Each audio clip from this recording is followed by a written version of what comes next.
pas de questions, je vous laisse couper vos micros, mais n'hésitez pas à les réactiver pour dès qu'il y a la moindre question. Du coup, la réglementation, donc on va parler d'espace aérien, de cartes aéronautiques et préparation d'un vol et donc d'une navigation. Des questions typiques du brevet de pilote confirmé, donc, comme on a vu sur les autres séances, ça peut être les suivantes. Quelles sont les cartes aéronautiques utiles à la pratique du vol libre en France et quelles sont leurs caractéristiques? Lors de vos prochaines vacances en France, vous vous rendez sur un nouveau site avec pour objectif de faire du vol de distance. Comment prenez-vous connaissance de l'information aéronautique? Clac. Une autre question. Les espaces de classe G et espaces de classe E quelles sont les différences? Quelles mesures concrètes prenez-vous dans votre pratique du vol libre?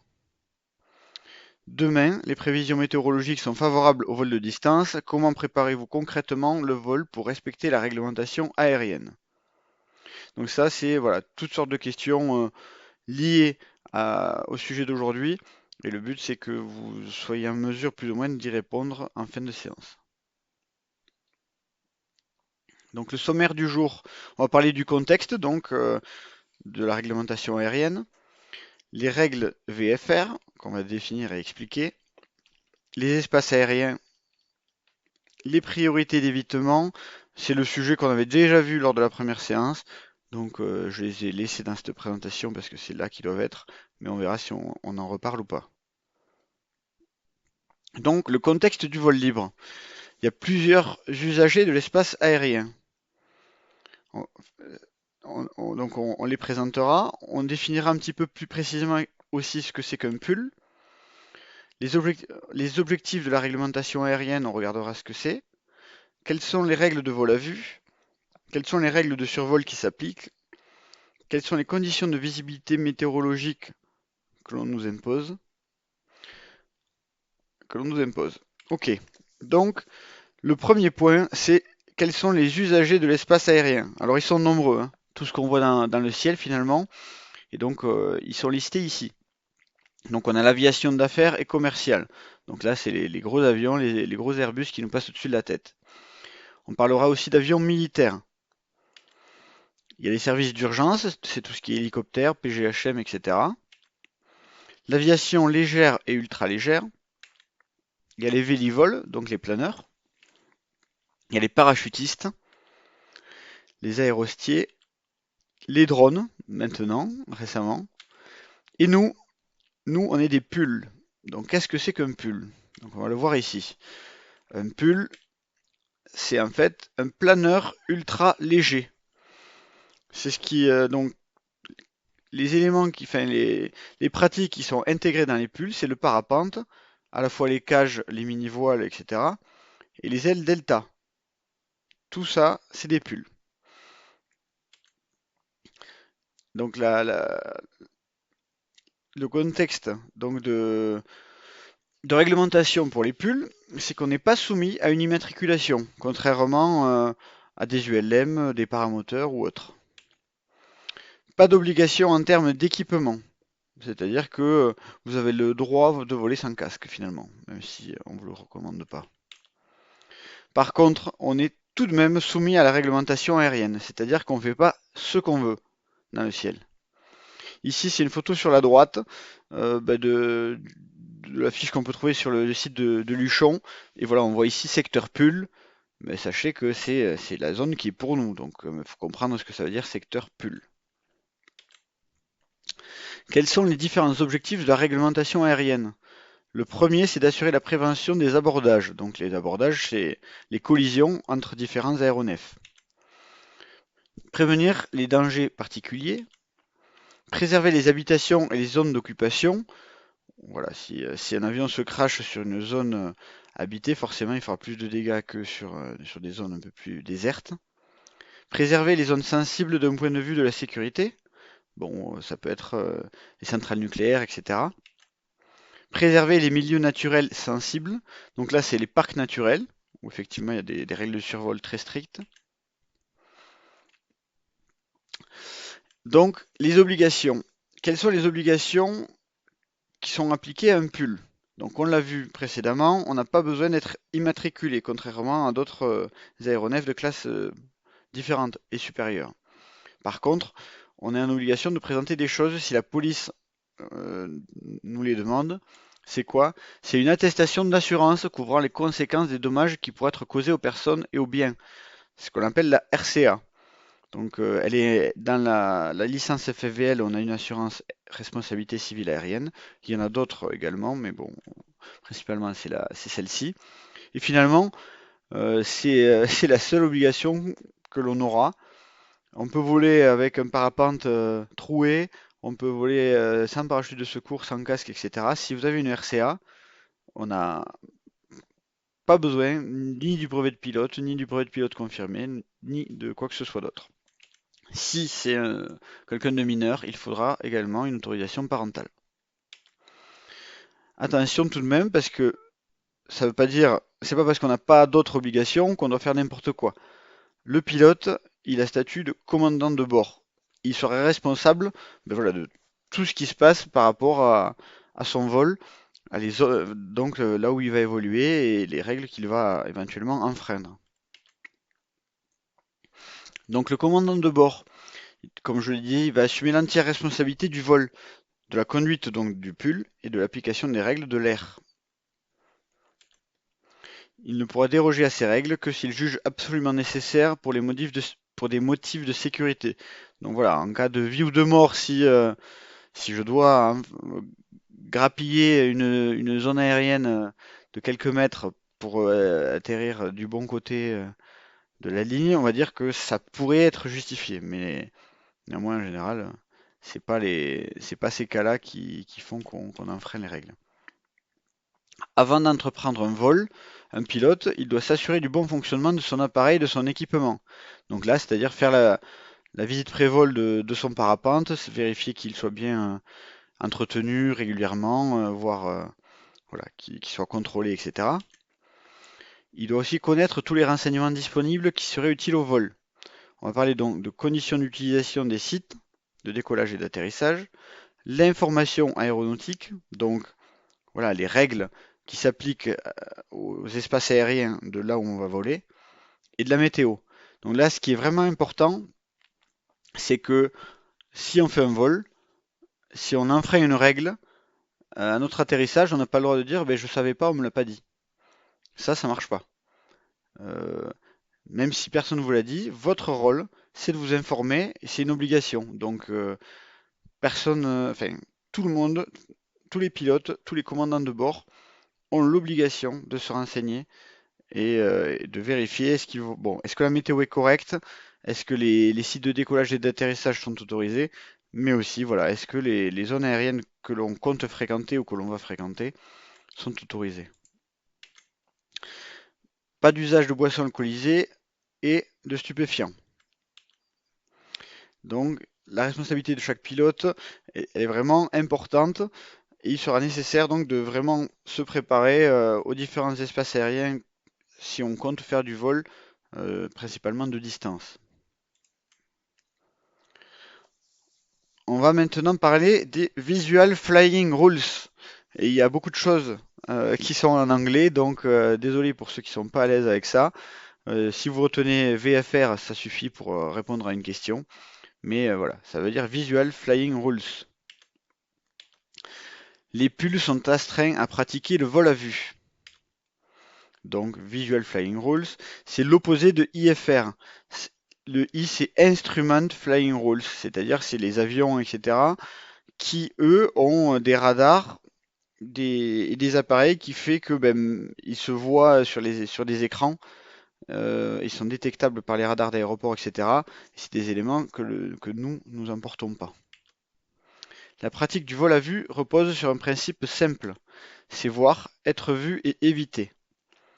Donc voir, c'est donc avoir une bonne visibilité, on va dire supérieure à 5 km, ça c'est un ordre de grandeur. Être vu, donc c'est-à-dire être dans des zones où on est visible. Typiquement, si on est dans un nuage, on ne peut plus voir et on ne peut plus être vu. Appliquer les règles d'évitement, donc ça on les a déjà vues, on les connaît, on verra si on les revoit. Donc le vol dans le nuage, c'est à la fois dangereux et c'est interdit.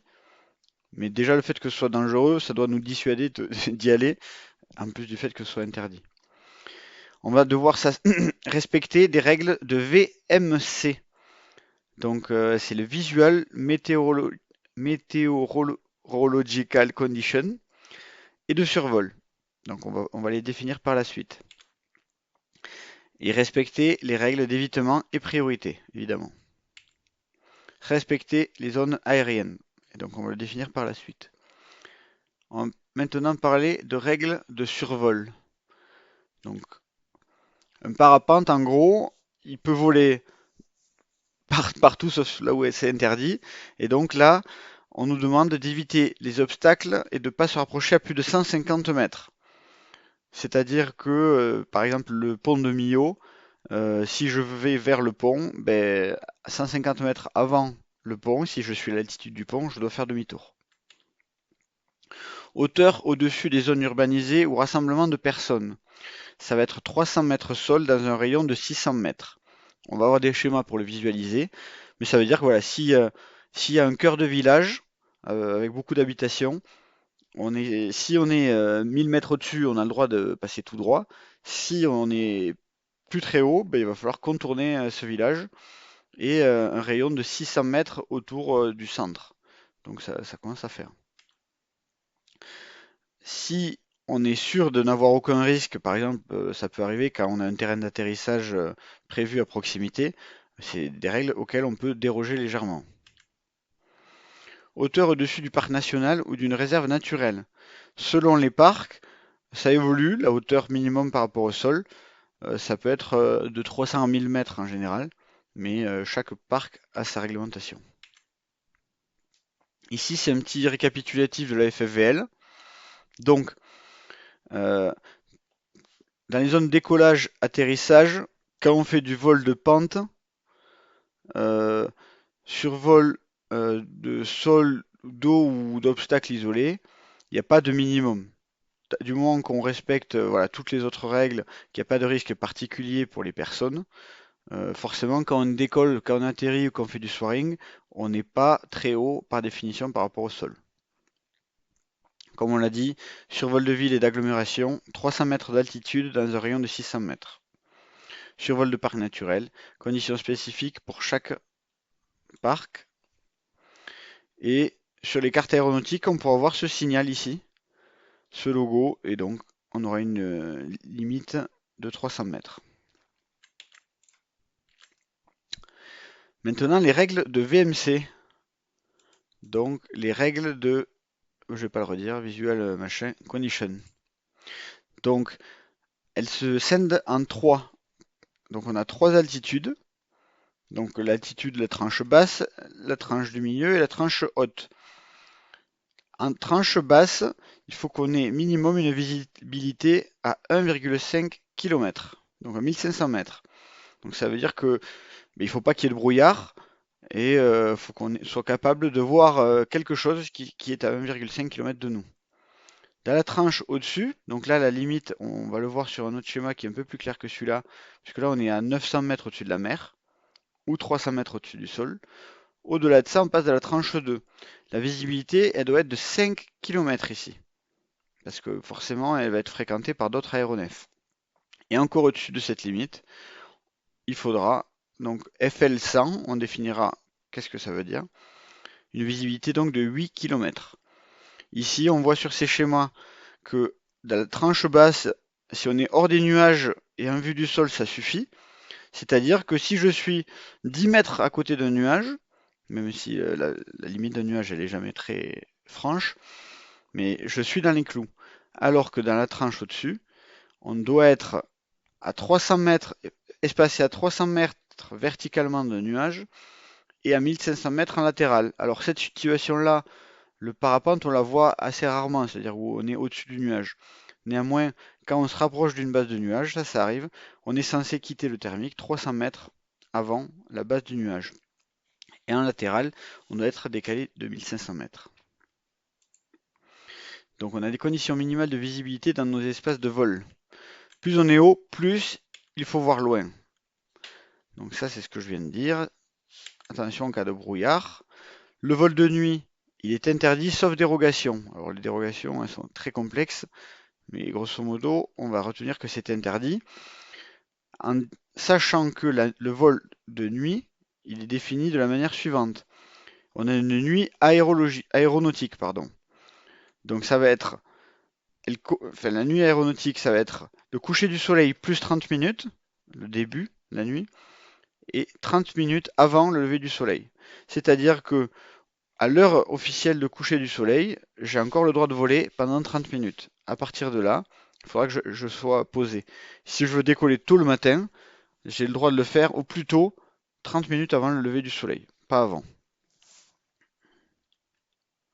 Donc voilà, ici on a un schéma qui image juste ce qu'on vient de se dire. Donc ici on a le survol d'agglomération qui est bien expliqué avec 600 mètres de rayon, 300 mètres d'altitude au-dessus, donc des habitations ou immeubles. Vol hors des nuages sans limite supplémentaire en dessous de 900 mètres par rapport à la mer. Et ici, on voit bien le schéma, c'est-à-dire si on a du relief, il y a une couche de 300 mètres qui vient de se rajouter.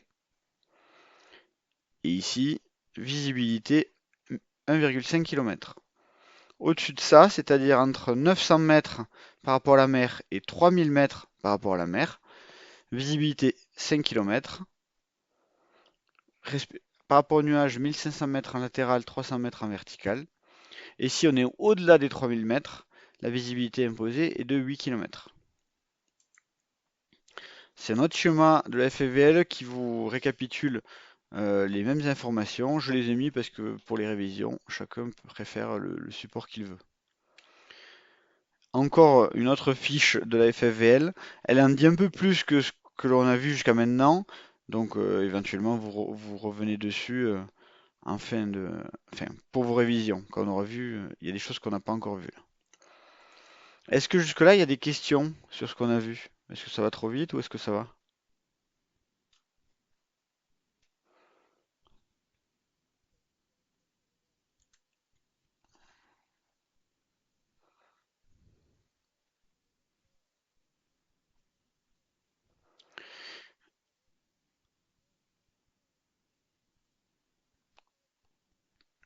Eh bien, alors, effectivement, dans ce que tu dis, c'est comme on a l'habitude de faire, concrètement, le 1500 mètres en latéral, je connais pas grand monde qui l'a respecté.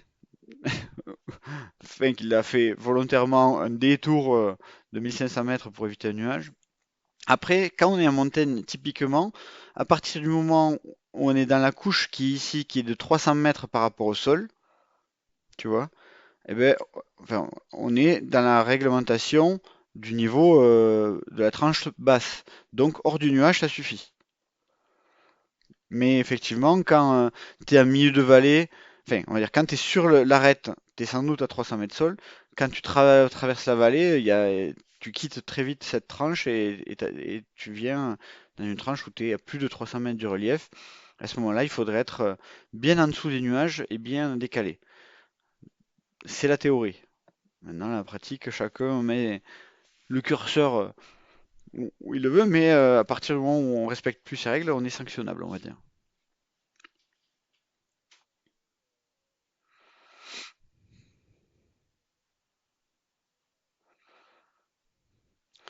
Alors, en compétition, ils offrent une tolérance de hors du nuage en fait. Si on est hors du nuage, on va dire que la règle de la tranche basse suffit. Mais voilà, il faut quand même être hors du nuage sous peine de grosses sanctions. Ok? Ok, donc maintenant on va attaquer une autre phase. On va déjà présenter les unités qu'on va utiliser pour discuter à partir de là, parce que voilà, c'est assez. Enfin, il y a beaucoup de choses qui viennent de l'Angleterre, on va dire, donc c'est assez complexe. Référence altimétrique et unité. Donc tout va se faire en langue et en mesure anglaise. Pour les horaires, en temps universel, donc quand il y a des infos qui sont données, il faudra rajouter 1 heure par rapport à notre heure d'hiver ou 2 heures quand on est en heure d'été. Les altitudes, ils utilisent une unité de mesure qui est le pied, donc le feet, et donc ils écrivent FT. Donc le pied, c'est 30 cm. Un feet, 30 cm. Bon, 30,48 pour ceux qui veulent être très puristes, mais si vous retenez 30, vous n'êtes pas loin du compte. De temps en temps, on va entendre nous parler de miles nautiques, de milles nautiques. Donc, un nautic mile, c'est 1852 mètres. Et un nœud, un knot, c'est pour la vitesse du vent, c'est 1 nautic mile par heure, donc c'est 1,852 km/h. Donc un vent de 10 nœuds, c'est à peu près un vent de 20 km/h. Ça, c'est une approximation. Si on fait x2, en théorie, il faut faire x2, enlever 10%. Donc les conversions aéronautiques, donc on a des altitudes en feet. C'est pour avoir l'altitude en mètres, en gros, on va diviser par 3.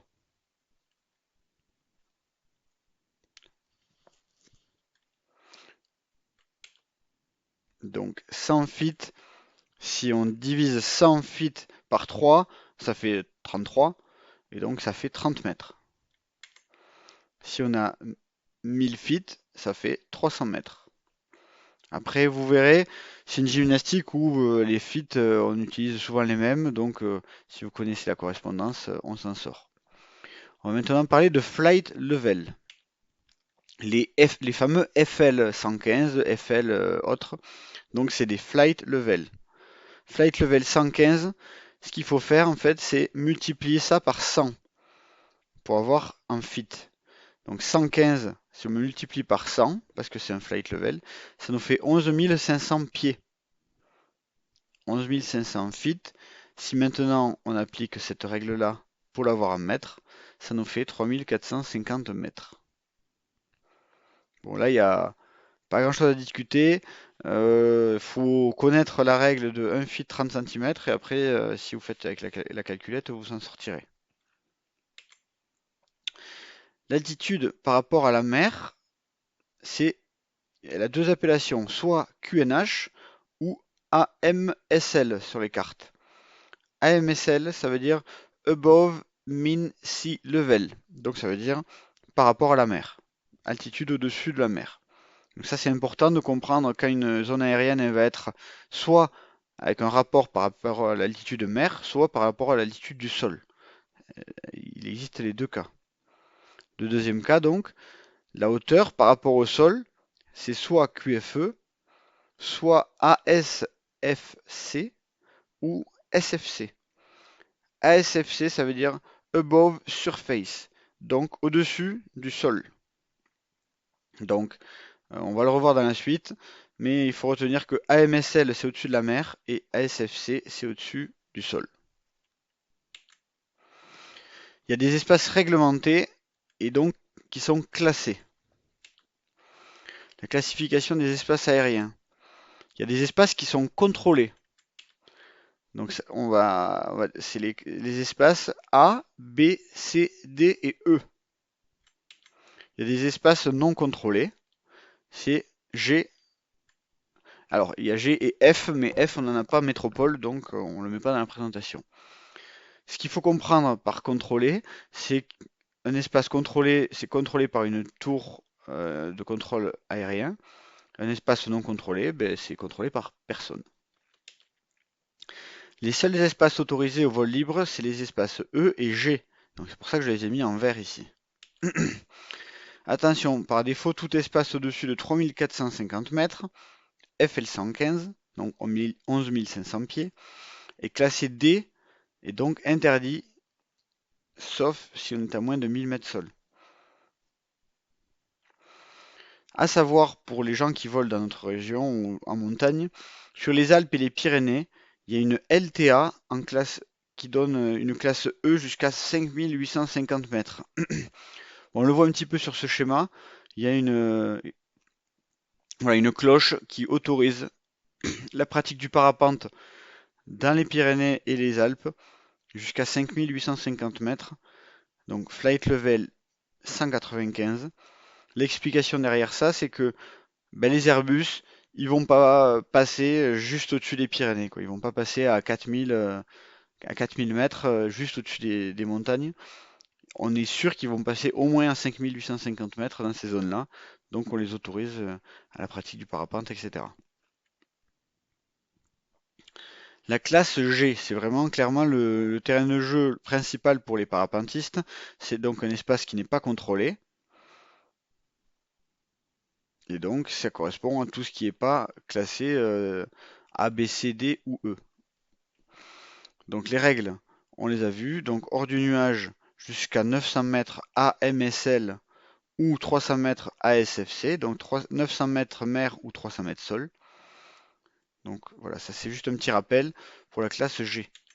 Pour la classe E, on a supprimé en fait la règle en dessous de flight level 100.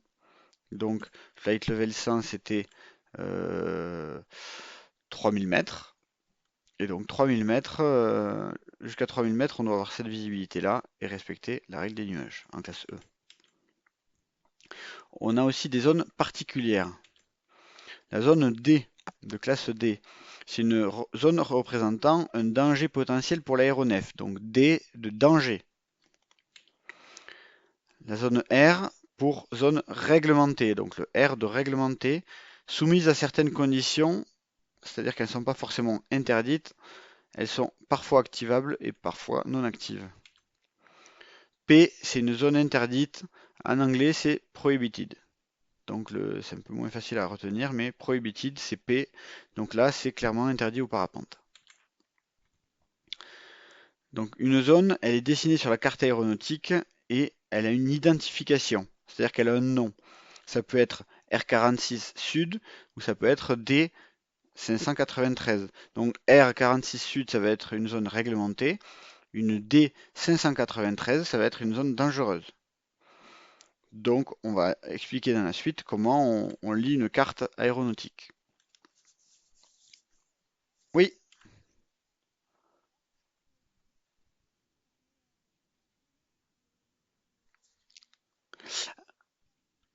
alors effectivement sur la D on ne peut pas y aller. Ce que j'ai dit c'est que la R elle pouvait être activée ou non activée. Donc c'est la R qui est négociable entre guillemets. Mais D et P c'est interdit. Oui, D est interdit. Oui.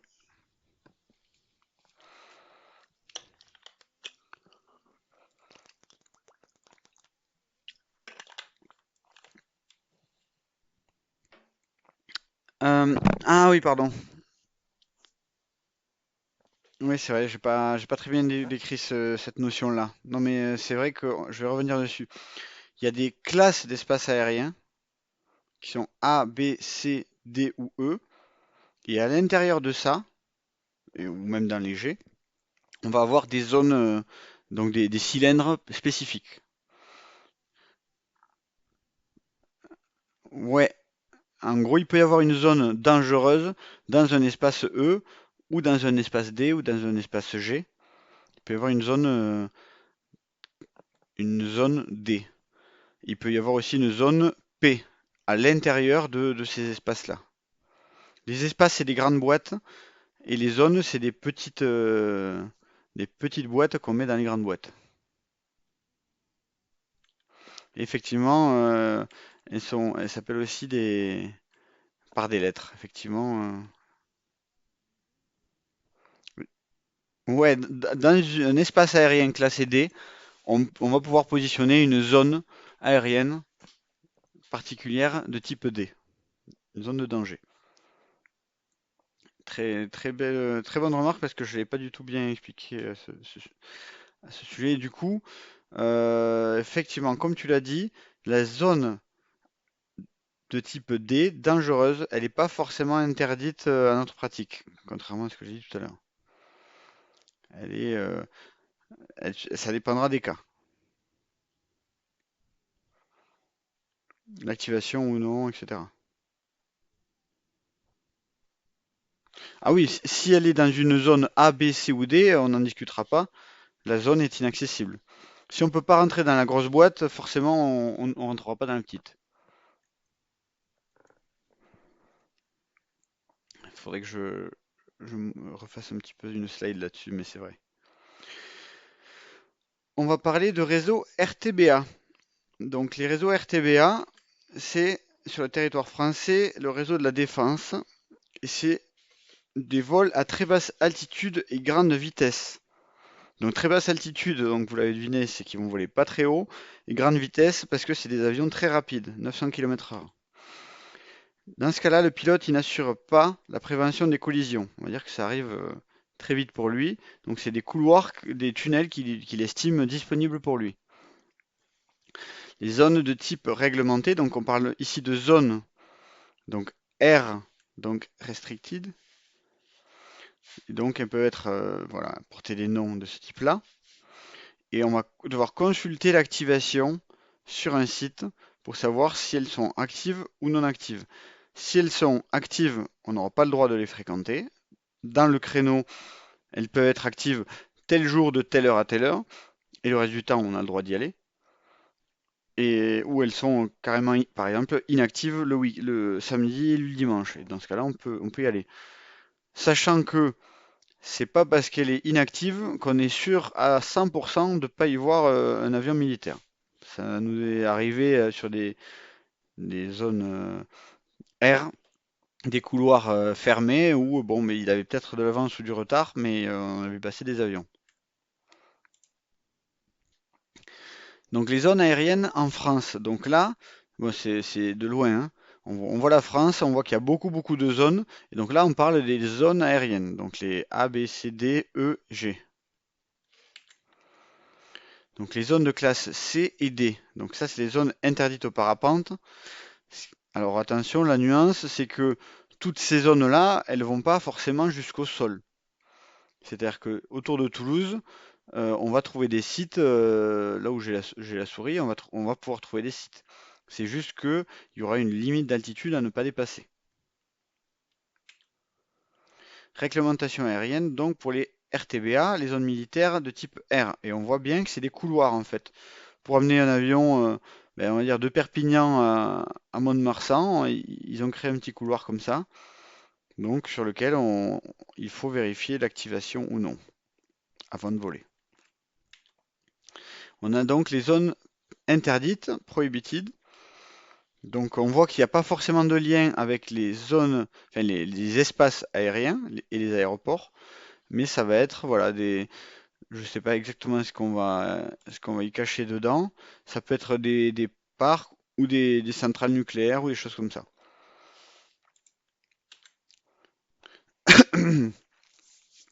Maintenant, on va expliquer voilà comment sont définis les espaces aériens et parce qu'en fait ils sont définis par rapport aux routes des avions.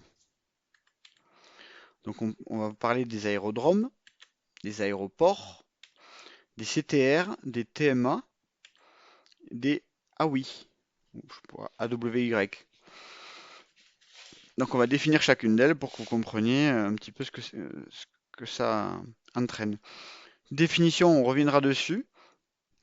CTR, c'est une zone de contrôle d'aérodrome ou d'aéroport. Donc zone de contrôle. La TMA, c'est une région terminale de contrôle. Alors plus loin, c'est écrit en anglais, vous comprenez le lien avec les lettres.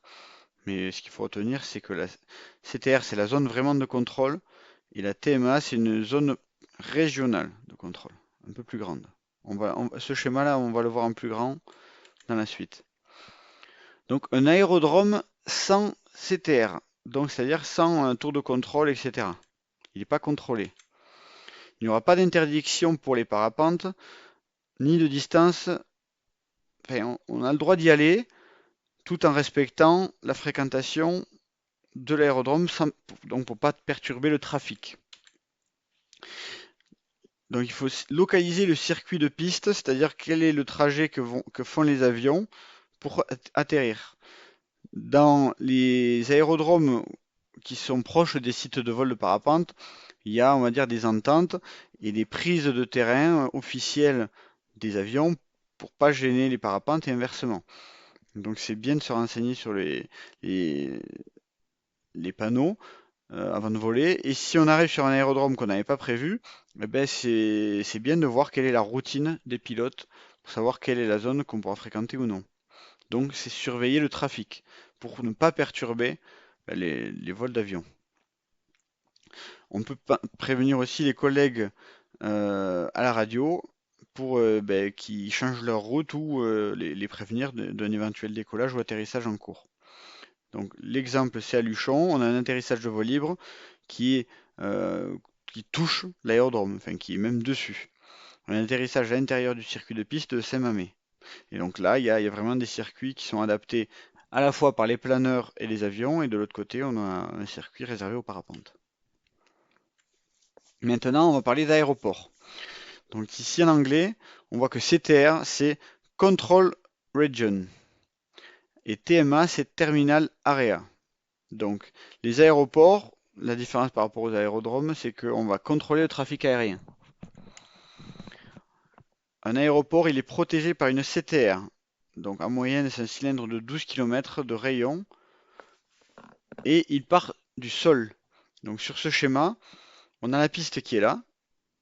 Et là, donc, on voit un premier camembert qui est posé au sol. C'est-à-dire que on n'a pas le droit de faire du parapente depuis le sol jusqu'à l'altitude, le sommet de la boîte de camembert ici.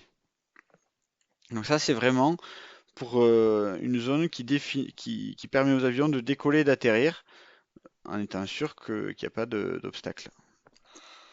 Ceci est entouré d'une TMA, c'est une zone de protection pour la descente et la montée des avions vers l'aéroport. Donc là, on la voit, la TMA, elle a une forme un petit peu bizarre, c'est la boîte qui est posée sur la boîte de camembert. Donc ce qui est intéressant de voir, c'est qu'en fait, celle-là, elle ne touche pas le sol. Donc on a une distance ici entre le sol et la TMA, qui pourrait éventuellement nous permettre de faire de la pente-école, des vols ici jusqu'à la hauteur, voilà, maximum, donc en restant sous la TMA. Et cette TMA, son rôle, c'est de laisser aux avions la place pour faire un plan de descente. C'est-à-dire que quand un avion il arrive, il est à 10 000 mètres et il veut atterrir à Toulouse, il va pas venir au-dessus de Toulouse et faire les 3-6. Vous imaginez bien? C'est que déjà, quand il arrive de Paris, avant Rodez, il aura déjà un plan de descente, il sera déjà en train de descendre pour arriver au-dessus de Toulouse. Il lui reste, voilà, il sera juste au-dessus de la CTR ici, donc peut-être à 2000 mètres sol dans cette zone. Mais donc on va avoir 10 000 mètres à un endroit et un plan de descente en parcourant la distance vers l'aéroport. On est vraiment sur des plans de descente qui sont très peu inclinés, ce qui fait que ces TMA, elles ont des surfaces qui sont très importantes, de plusieurs centaines de kilomètres. Bon, plus de 50 kilomètres de l'aéroport. On a aussi des routes aériennes. Maintenant qu'on a vu ce qui se passait autour d'un aéroport, on va avoir des AWI, donc des airways. C'est en fait des couloirs, des genres de tunnels qui protègent les vols. Les AWI donc commencent ou aboutissent dans une TMA. Sa largeur est généralement de 18 km et sa base se situe vers 3500 mètres ou plus bas. Dans les Pyrénées, on a deux couloirs qui traversent donc les Pyrénées vers l'Espagne. Donc en fait, ça ressemble à ça. Quand on a une CTR autour de la piste, donc l'avion il décolle, il atteint l'altitude, je sais pas, je vais dire 1500 mètres, et à partir de 1500 mètres, hop, il rentre dans la TMA. Et s'il a envie de partir vers Paris, il va prendre hop, un plan de montée pour arriver ici et rejoindre cette autoroute. S'il a envie de partir vers Lyon, il va prendre celle-ci, etc. Et donc, tous ces espaces qui sont dessinés ici, ça va être interdit aux parapentes. Voilà, une autre vision où on voit bien cette histoire de tranche d'altitude, où on voit voilà, une CTR qui est la boîte qui va jusqu'au sol et qui est autour de l'aérodrome, enfin l'aéroport. Au-dessus de ça, une autre boîte, alors ronde ou carrée, qui est une TMA qui ne touche pas le sol mais qui touche la CTR, puisque l'avion il va passer d'une tranche à l'autre. Et voilà, d'une TMA à une autre, on va avoir ben, des airways, donc qui vont être des cylindres, des autoroutes, bon, on va dire des rails, si on imagine ça, qui vont rejoindre les aéroports entre eux. Est-ce que juste là, on est OK sur le rôle de chaque CTR, TMA, Airway? Bon, s'il y a une question, n'hésitez pas.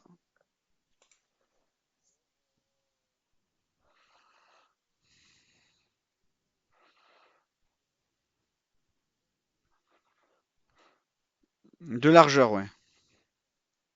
De largeur, effectivement, horizontalement. En épaisseur, donc en altitude, c'est pas défini ici. Ce qu'il faut savoir, c'est que c'est des éléments qui sont très très hauts. Enfin, la plupart ils sont au minimum, enfin, à 3 500 mètres, mais voilà, les vrais airways de fréquentation d'avions commerciaux, ça va être, ils volent à 7, 8, 9 000 mètres, donc des altitudes qu'on va pas fréquenter. Et ce qui est le seul point important pour nous, ça va être leur base en fait, l'altitude du dessous. Parce que dans tous les cas, on va jamais avoir envie de passer au-dessus d'une airway. Ça pourrait nous arriver enfin, pour d'autres zones qui sont délimitées par rapport à une hauteur sol faible, c'est-à-dire un parc naturel, je peux passer au-dessus d'un parapente. Une airway, à partir du moment où on a une altitude voilà, de sa base, de son dessous qui est donnée, on ne va pas être intéressé de connaître son épaisseur verticale finalement. Ok?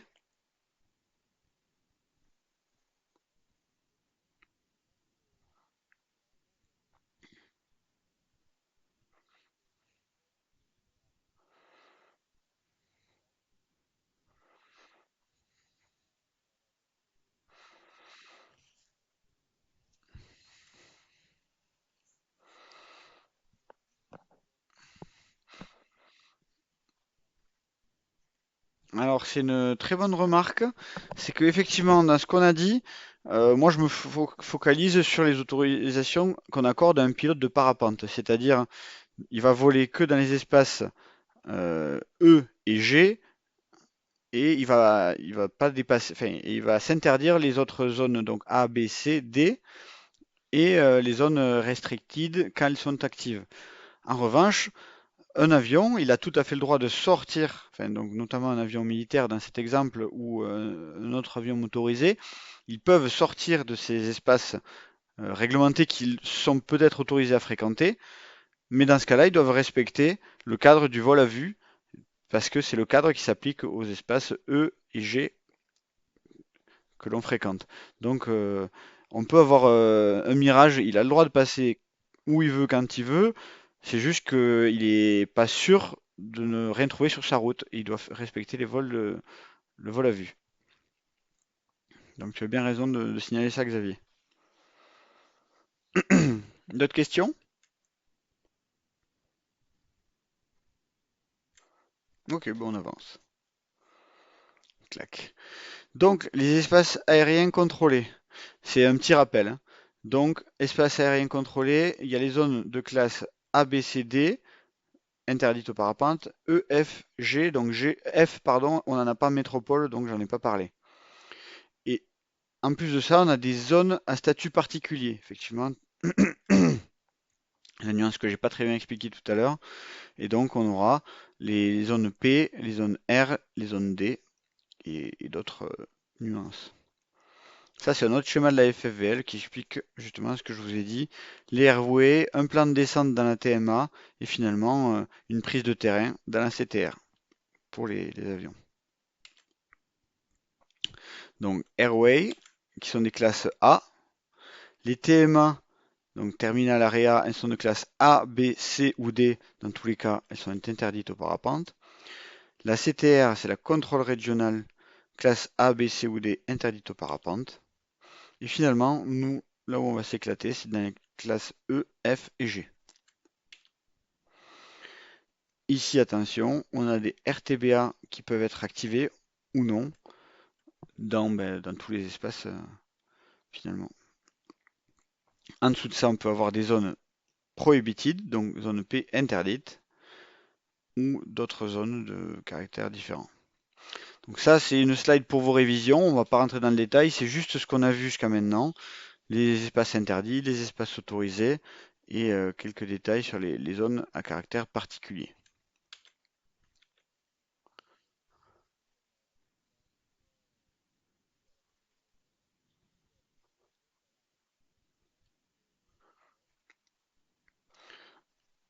Alors tu peux être... euh, ça m'est jamais arrivé, mais je sais qu'il y a des tours de contrôle qui ont déjà utilisé la fréquence FFL pour contacter des parapentes. Euh, Parfois pour juste les avertir qu'ils se rapprochaient d'une zone, ou effectivement pour les avertir qu'ils avaient franchi une limite qu'ils n'auraient pas dû. C'est possible. Donc si tu te trouves dans une zone où tu ne devrais pas, tu peux être interpellé à la radio et tu peux être interpellé tout court aussi, parce que à l'atterrissage, tu peux te faire attraper pour infraction à l'espace aérien.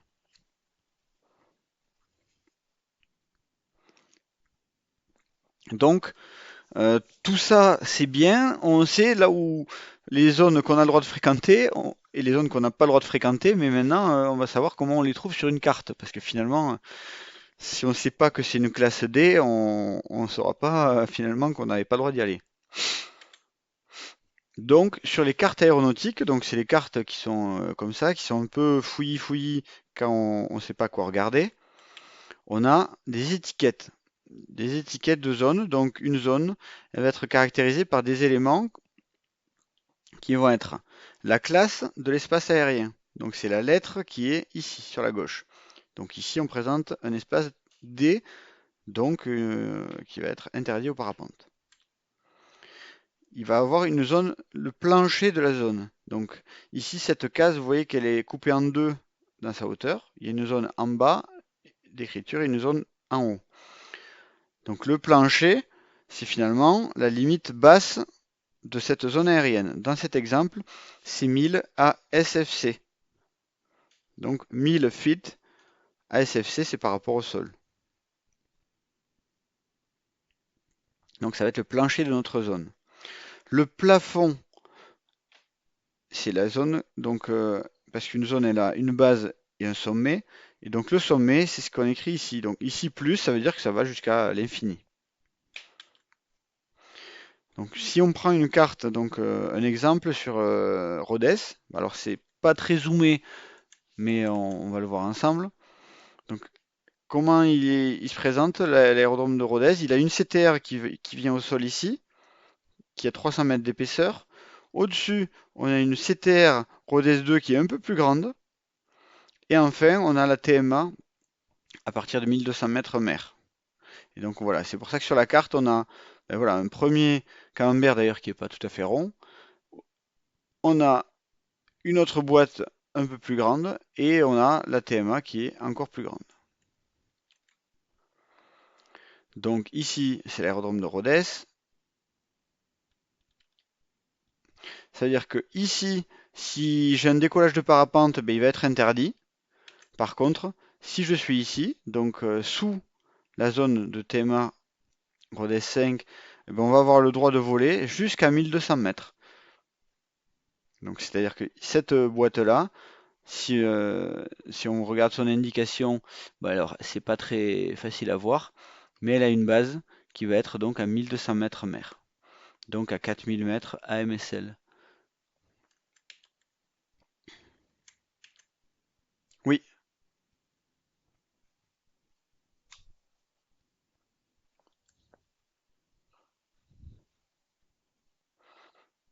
oui, oui, effectivement, c'est les unités anglaises et le pied qu'on a décrit tout à l'heure qui sont applicables partout, mais c'est bien de le rappeler.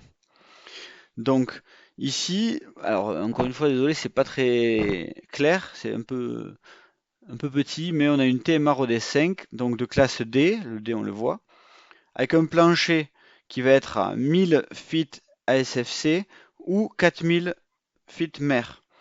Et en fait, on prend le plus élevé des deux.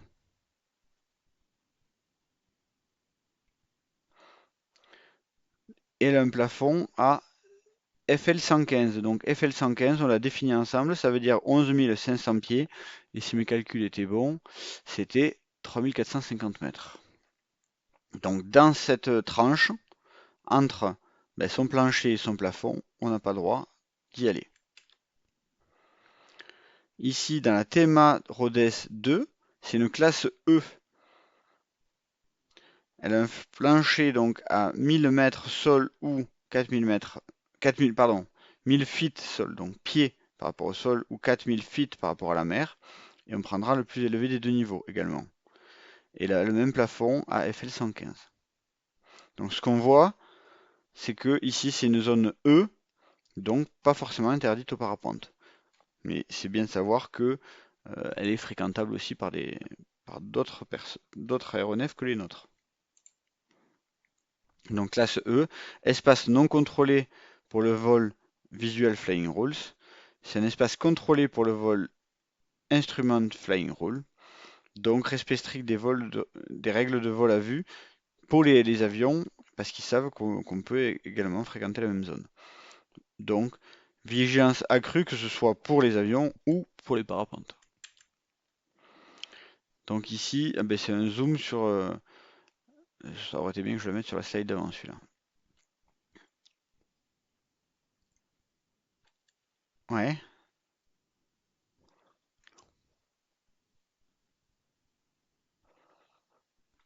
Si. Là, on est sur respect strict des vols, des règles de vol à vue pour tout le monde en fait. La nuit, nous, on n'a pas le droit d'y être, donc finalement, je sais pas ce qui est autorisé ou pas. Mais effectivement, on précise ici une classe E, donc ça va être une classe de Visual Flying Rules. Qui que je sois, je dois respecter ces règles-là, les règles du plus faible, entre guillemets. Donc ici, on a une étiquette de zone. Elle permet d'identifier donc le titre aussi. Hein, donc le TMA Rhodes 5, ça aurait été bien que je la mette en premier cette slide. La classe de l'espace aérien, c'est une classe D. Le plancher de la zone, donc écrit ici, et le plafond de la zone écrit dans la partie supérieure. La fréquence radio de contact avec la tour de contrôle, alors ça va plus concerner les avions qui veulent contacter la tour, mais elle est donnée ici. On a donc sur les centres des zones, on a ces étiquettes, mais aussi sur tout le contour, on a ces indications qui sont écrites sur une seule ligne ici. Et dans cet exemple, donc ça va être la TMA5 de Montpellier, qui est donc le nom de la zone TMA5 de Montpellier, qui est une classe D, on le voit ici. Plancher, donc la première valeur c'est la zone plancher, et la deuxième valeur c'est la zone de plafond. Dans tous les cas, il y en a une qui est au-dessus de l'autre, donc vous vous doutez bien que la plus basse des deux c'est le plancher, et la plus haute des deux c'est le plafond. Comme l'a bien signalé Vincent, le 0,65, c'est à partir du moment où c'est une carte aéronautique, c'est des pieds. C'est pas des mètres. Et donc ça, c'est l'étiquette qu'on aura au centre de la zone. Mais bon, voilà, des fois les zones sont tellement grandes qu'en se référant à la bordure, on a l'info plus facilement. Donc ça, c'est une coupe un petit peu pour vous expliquer comment, la complexité des espaces aériens, etc. On va pas rentrer dans le détail, mais voilà, ça peut être un sacré pataquès. On va parler rapidement des infractions, même si je sais que vous êtes tous des gens responsables. Néanmoins, il faut savoir que, tout comme toutes les règles, on peut avoir des sanctions si on les respecte pas. C'est un délit pénal avec des peines d'emprisonnement et des amendes. Emprisonnement de 3 mois à 1 an et des amendes de 2300 à 76 200 euros. Donc, ça vaut le coup de se renseigner avant de voler pour essayer de ne pas les enfreindre. On peut aussi avoir une interdiction de vol de 3 mois à 3 ans. On va parler maintenant d'information au pilote, parce que comme je le disais tout à l'heure, la règle du j'ai pas respecté, mais personne ne me l'avait dit, je savais pas, ça marche pas du tout. Donc c'est à vous, pilote autonome et bientôt pilote confirmé, de vous renseigner. Donc on va voir un petit peu les acronymes et le vocabulaire que vous allez rencontrer sur les différents sites d'information. Comment s'informer sur les RTBA, comment s'informer sur les NOTAM, les exercices militaires et les SUP-AIP. Ah oui, il y a un truc qui... Oula. Donc là, c'est le vocabulaire. Voilà, c'est plus pour vos révisions pour la suite. Il y en a qu'on a déjà vu. Donc FL, donc c'est le flight level. Là, il y a le rappel de AMSL, ASFC, GND donc pour ground, RTBA pour le réseau très basse altitude. Voilà, donc ça c'est vraiment du vocabulaire qu'on a déjà vu, mais pour vos révisions, ça peut vous être utile.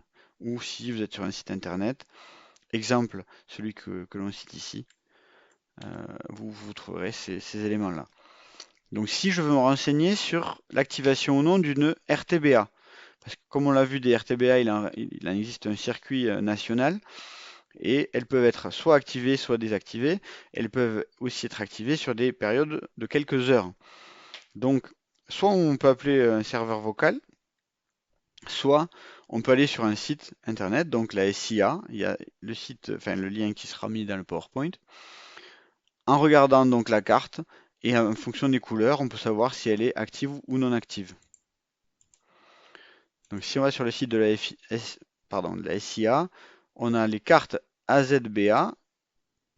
Ça va nous montrer donc ces cartes-là, avec par exemple le mercredi 16 janvier 2019, de 0 à 7 heures du matin, on a ces zones qui sont actives. De 7 heures à 11 heures, ben ça a l'air de rien du tout l'actif. De 11 heures à 12h30, voilà. Et vous pouvez voir, suivant tous les créneaux de la journée, l'état d'activation ou non de chacune des zones. Et effectivement, on fait gaffe parce que c'est les heures UTC, donc c'est pas l'heure qu'on a sur notre montre finalement. Il faudra rajouter soit 1 heure, soit 2 heures.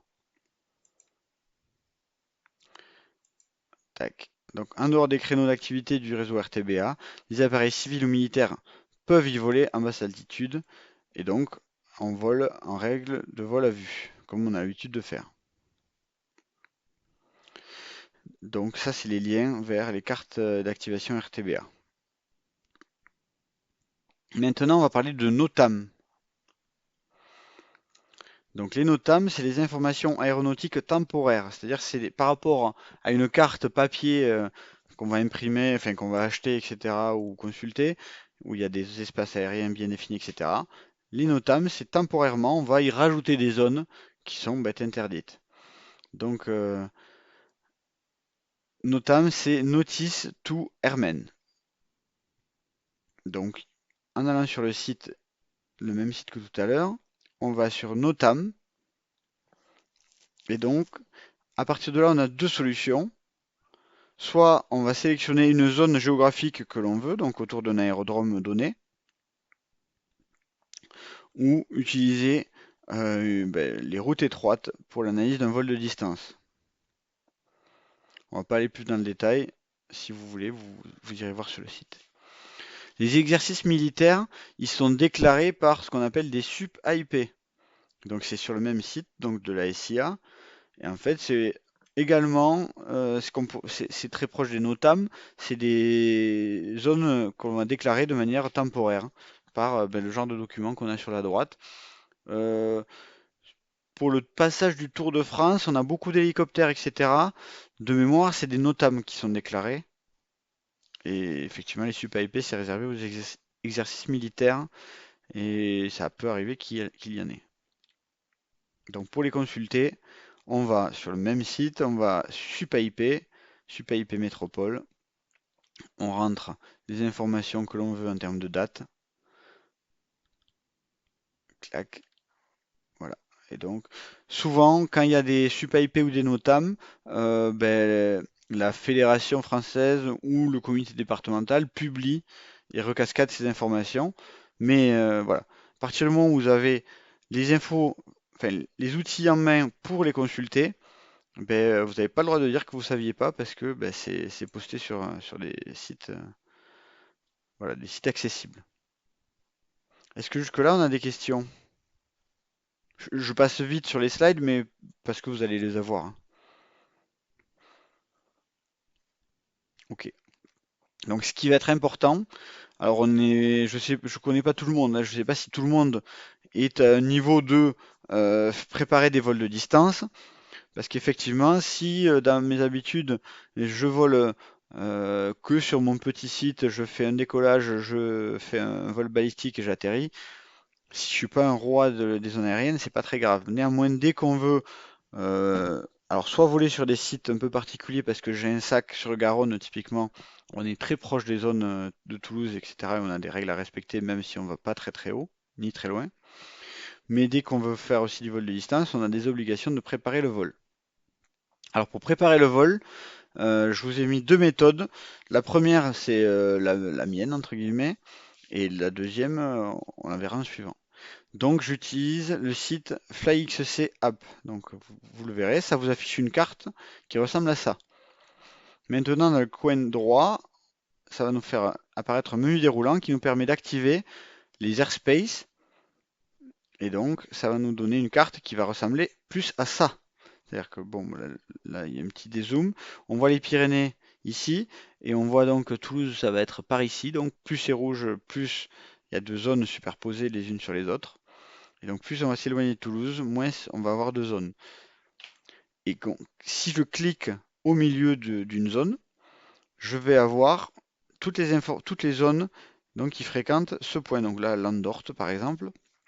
On va avoir cette superposition de couches. Et donc, il va falloir respecter l'ensemble, finalement. Donc, les classes D, c'est celles qui vont être interdites pour notre pratique. Donc, ici, par exemple, ça va être FL65.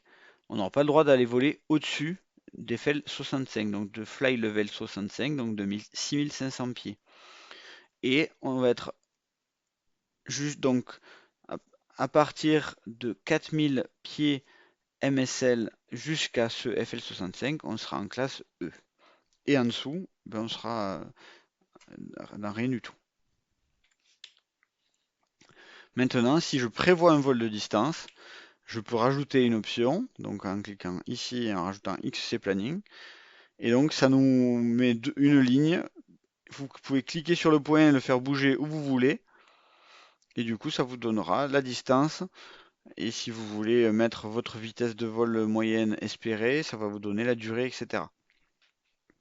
Donc ça, c'est bien de, par exemple, si je vole à un endroit, je sais qu'il y a du vent du nord, ben, je vais tracer une ligne en étant poussé par le vent du nord, et ça va me montrer ben, quelles sont les zones aériennes qui sont proches de ce que j'envisage de faire.